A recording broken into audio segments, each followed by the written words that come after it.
Oh, what do we have here? My car is finally on Fortunato coilovers. Hello, it's Umaran Racing. In this video, I'm going to be installing the Fortunato coilovers on my Hyundai Elantra N. I've been waiting since pretty much August to kind of put coilovers on this car, but they weren't available yet. And around December, they were finally available after some R&D help from my friend who donated his Elantra N so that they can develop the system. And I got the development kit. This is the prototype kit. And yeah, by the right height, you might think it does not look lowered at all. That's because the way I have set up the suspension travel and the bump travel, it is not going to rub at all on when I'm on track, and it's going to give me the most amount of suspension travel possible. Now I could go lower, but I will be sacrificing certain aspects of the suspension. So there's always like a certain amount of your suspension is taken up by droop and kind of like bump compression.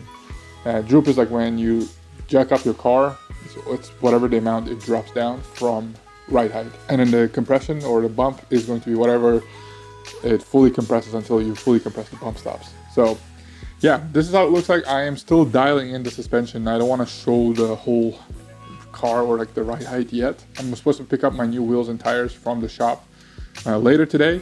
So I'm going to be preparing the car, jacking up the car and resetting up the bump travel with the new setup, because I did it with my last year's setup and that setup is kind of less than ideal based on the rules and all the other things with time trial. It doesn't allow me to fit a wider tire than 245 in the rear based on the offset. So I got a higher offset wheel, that way I can put a 255 tire on the car. So let's get started with the install. Just to know, this install was recorded like last month, like a month ago in December. And yeah, right now it's January and I'm preparing the car for the season. So just wanted to kind of shoot the intro right now, and that way you can kind of jump into the video and watch the rest. All right, so I'm in the process of removing the front suspension. I already made some progress. I removed the camber bolts. I want to push out the lower strut bolt, disconnected the sway bar, disconnected the electronic suspension, the dampener, and then disconnected the bracket for all the sensors, the G sensors and all the ABS cables, and also the brake line bracket. Once I pull out the lower bolt, this whole thing was going to drop. Then I'm going to undo these bolts over here. I think they're 14 mil based on my memory. I don't even remember. Since I've done this in my Veloster a few times, it's kind of like off memory. I'm going to take out the driver's front coilover, take out the spring, everything out, and then just do some bump travel. So I'm going to be mounting up the wheel and then just kind of jacking up this side to make sure to adjust the bump travel so it doesn't touch anything, any part of the suspension when it's fully raised. So the wheels that I'll probably use might be my stock wheels, or I might use one of my 200 tread wear. The thing is, as you can see, I have my spacer here. So my wheels are plus 38. If I put these on, it'll be 23 offset wheels. It will look quite hilarious, and I don't want to kind of dial it in based on that. I also need to kind of like max out the camber from the top arm so that I'll get the max camber, so it'll tuck the wheel in as far in as possible. That way it'll clear the fender, and then from there I can kind of set it up. I might maybe try it out, because 55, that will be a 40 offset. It is an 8-inch wheel, right? 8-inch wide, and then the tires are 245. My track tires are 245 as well, so maybe I might be okay with this.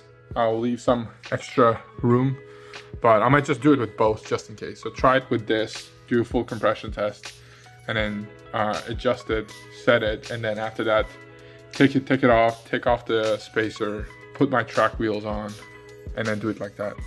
I don't know, maybe it might be worth just like doing it with the track wheels from the first time. So we'll see. So that's my current status. I'll see you guys in a bit. So here's how the stock suspension looks like. Kind of like rubber at the top here to isolate the noise and everything. And everything is just chilling there. I'm gonna take out one of the front suspensions and try to get the height about the same. And then after that, measure the bump travel. So let's do this. I mounted the coilovers without any, connected everything, removed the camber bolts, also removed the spacer so I can put my track wheel setup. That way I can get like a most accurate travel adjustment. I'm running out of time right now to go pick up my son from daycare. I will continue this tomorrow, so yay. All right, so I'm in the process of setting up the bump travel. I hope you can hear me okay. I'm using the Bluetooth headphone microphone. Luckily, my Samsung camera app allows me to do that. So I've been just kind of pushing this up and down.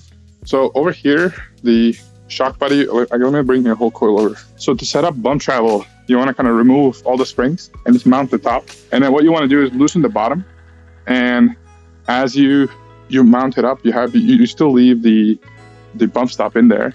And you mount your wheel, and then you jack up the wheel, and then see like whatever it touches first. Does it touch the fender liner or the fender first, or the bump stop? You usually want the bump stop to be kind of like almost fully compressed before it touches anything. That way, when you're like fully bottoming it out, you're not in trouble pretty much. The way it was set up out of the box, it's normal, just hitting stuff early on. This is really important so you get proper suspension travel and don't contact anything, damage anything. So I adjusted it earlier. So let's see how it looks like now. What you want is when you raise up the wheel, it will stop like going up, and it will just kind of start kind of jacking up the car. The car will start going up on this corner. So we're getting close to the bump stop. Okay, the bump stop is compressing. So I'm still touching the fender here. That means I need to adjust it a little bit more. So let's do that now. Now, like this specific angle is not really realistic, right? Because like when you're turning, you're making a left turn, your right suspension is fully loaded. So you're not really gonna hit anything. I'm doing this as reference because it's easy for me to reach right now. Technically, it would be easy for me to reach like this as well, now that I have it like fully raised, because out of the box, it was kind of too low. So I couldn't get my hand in there. So we can try it like this now, which should be easier. This will give me like a more realistic example. Let's go.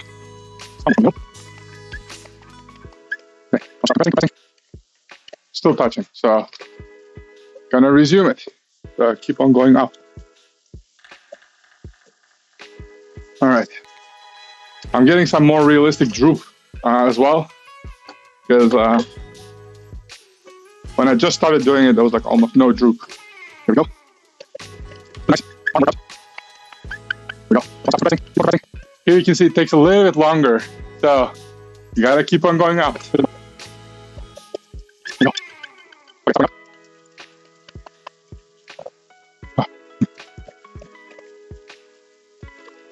Getting very, very close.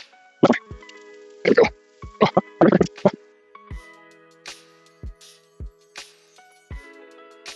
Last time I was showing you how I was doing the bump travel stuff. In the end, I did get it right. I just had to leave and then come back and quickly finish it. So I just wanted to kind of show the current progress. Part is locked based on the bump travel. So I'm good based on this. Shouldn't be rubbing anywhere at full compression. So that's safe. And then match this side. So it's identical in length. Got the springs. So springs are like still like not fully done yet because I need to get the car on ride height and then adjust. So right now I just put 1/4 inch of preload on the helper spring. So the way you adjust the ride height is by kind of compressing or releasing the helper spring. So the higher amount of helper spring height you have, the more droop travel you have. That kind of determines your droop. And also the higher the helper spring, the lower the ride height. So this one kind of will take up more of the travel until the spring comes into effect. If I want to increase the ride height, I'll need to shorten this. So I'll see how it looks right now. Since I'm not going to be rubbing, even if it's like super low, I might try it out and see how it looks like. But overall, I think I should be kind of okay. I might just kind of leave it like that because I don't have a ton of time, because some stuff will still change with the car, especially around the kind of the caster bushing in the back. It's an offset bushing from PowerFlex, no, not PowerFlex, Super Pro. It's the non-adjustable one, and that bushing is installed the wrong way, so I have less caster than stock.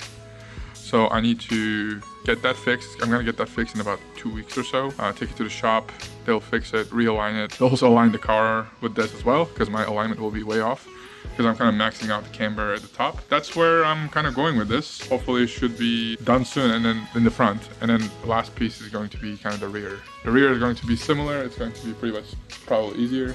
So yeah. All right, another progress update. I got the coilovers installed on the passenger front with all the exact same values copied over from driver's side. Connected the lower strut bolts, the top ones. It's pretty much all set. So now I need to go take the stock sway bar out, get the SPL ones, adjust the height, and then roughly put them in there, and then put some weight on the suspension, and then adjust the end link, kind of length, and then connect all the sensors, brake lines, and everything. Pretty much almost is done. So from the top, the camber is maxed out. Here you can see like this one's all the way to the edge, and the same on the other side. Hopefully it will be equal, because on the Veloster there was a difference between the sides by a decent amount. So yeah, the size is the same, all connected, all set. I'll probably continue this tomorrow, the rest of it. So I'm going to take a break now, spend some time with the family, and yeah, made some good progress. The front is all set up pretty much. TBD, assuming the right height is still good. And yeah, I'll pick up where I left off once I get the rear done. Alright, I'm back here the next day. Again, it's a multi-day process. I finished the fronts already. I mounted the stock wheels. Here we can see the stock wheels back on with the coilovers in there. Everything's looking good, all set up. Things are not torqued yet because I might need to adjust something, so I'm not fully torquing them yet. So I started with the rears. The rear, you start out by kind of disconnecting the sway bar. There you go. Did it on both ends. Not that difficult. Can be kind of difficult, but what you do is you disconnect the bolt. This bolt, you need a 6mm Allen key. Kind of hard to see. There you go. 6mm Allen key to hold that inner stud from moving, and then you kind of take out the bolt.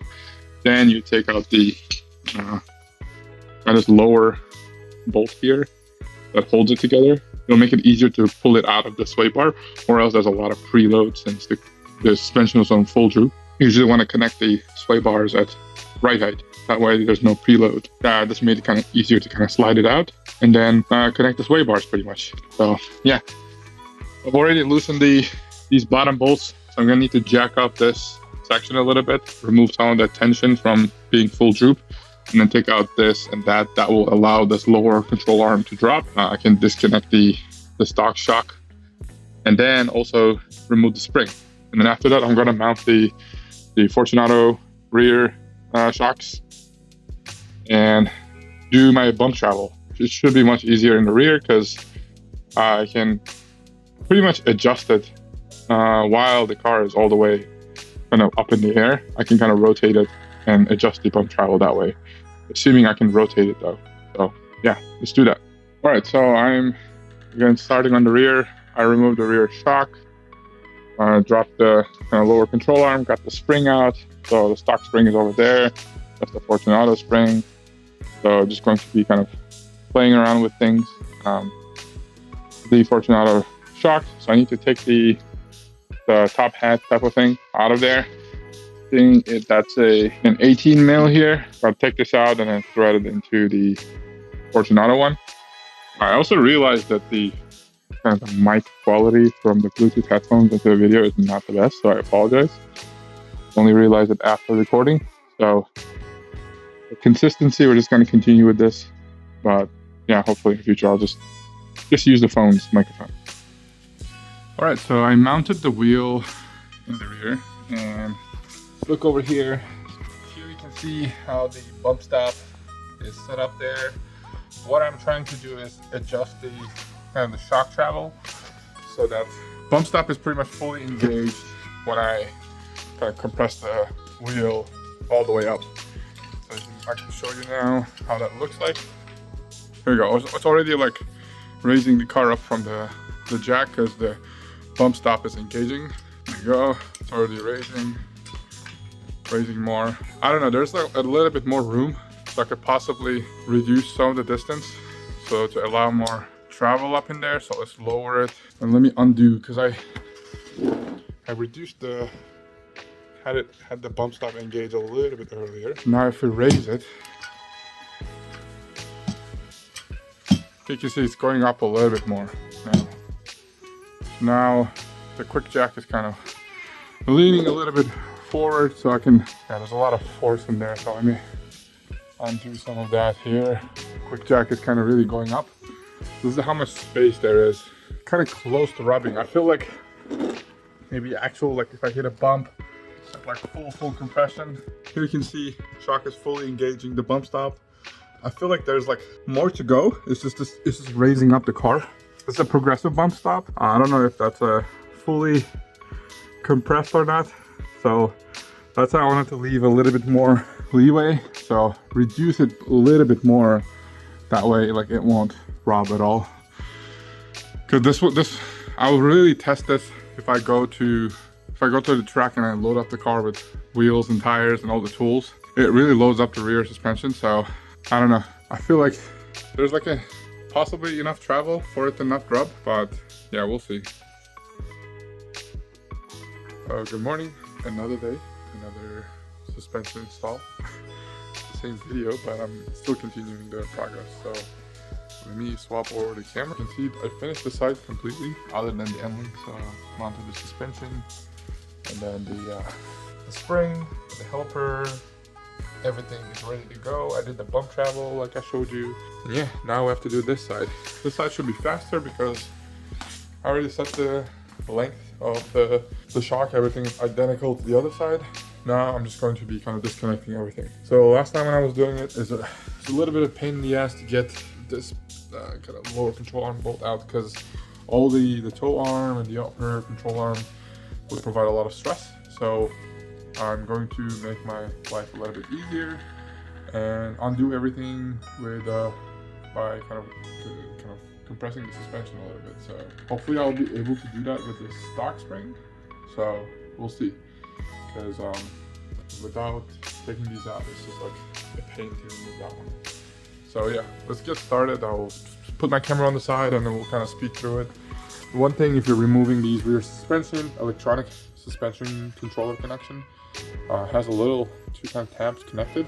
Those are a little bit of annoying to remove. Just make sure to not forget them, and you know, you could remove this part, remove this bracket clip, but still have to undo those two. I mean, Hyundai did good by securing them properly, but yeah, it's just when you're removing, it's a little bit tedious. So another thing, when you're undoing this top part, to kind of swap it over to this, make sure to secure the shock properly, because this part that sticks out, the electronic controller section, it hit my foot really hard because I was spinning it with an impact, and it really hurt my foot. So yeah, just be careful with that. And yeah, that's about it. So let's just get this. I'll try to get this done as quick as possible because I did the other side already, and then get the car on the ground. Ride height will be a little finicky, a little bit off, but it's okay. As long as we get it on the ground, I can drive it around a little bit, and then I'll probably move it forward and back and see what it looks like, and then if everything is good, raise it up again and torque all the bolts. So I haven't torqued them, I just kind of like impact them or just hand tighten them like really tightly, but still need to kind of torque them. Let's do this.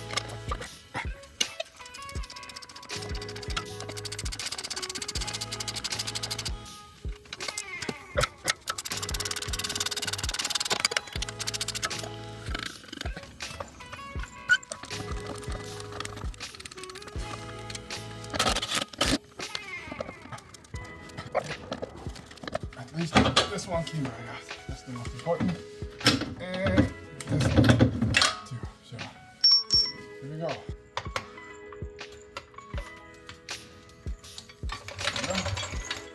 And on top, take the spring out. The rubber bushing. And then need a 14.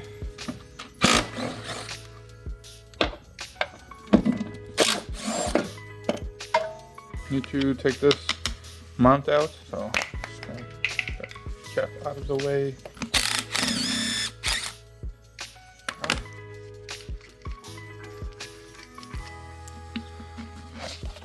Yeah, it comes out with a dust boot. The bump stop, just OEM stock bump stop, is in there.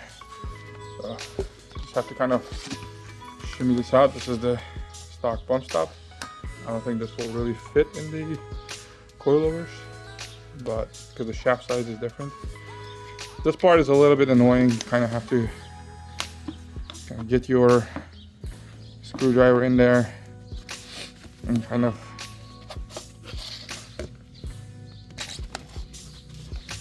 get it out like that, and that's it. And there are Fortunato ones. Fortunato one is 14. Let's move it. There you go. Impacted in there. Should be good. Now we can start by putting the spring back on. Comes with a little rubber, what do you call this? Rubber bushing, I guess. That's the base with the helper. This will be kind of like upside down. I'm gonna put this spring first and then install that upside down. So we go in here. I'll put this on, the helper on there. So it's fully on there. It's kind of loose right now because nothing's connected. So we'll have to bolt all the things up and then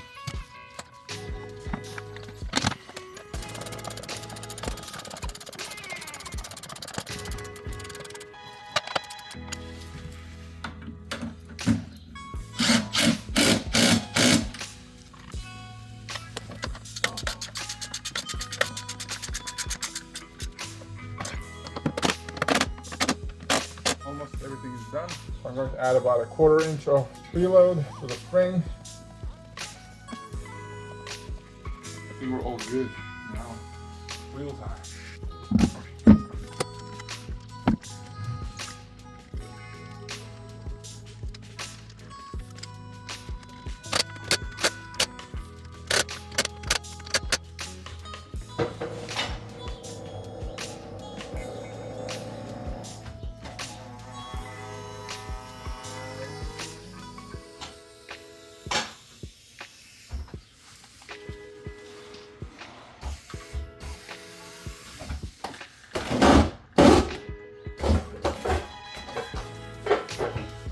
So here we go, the car is on the ground. Right now it's just landed on the ground, so the front looks a little higher than the rear.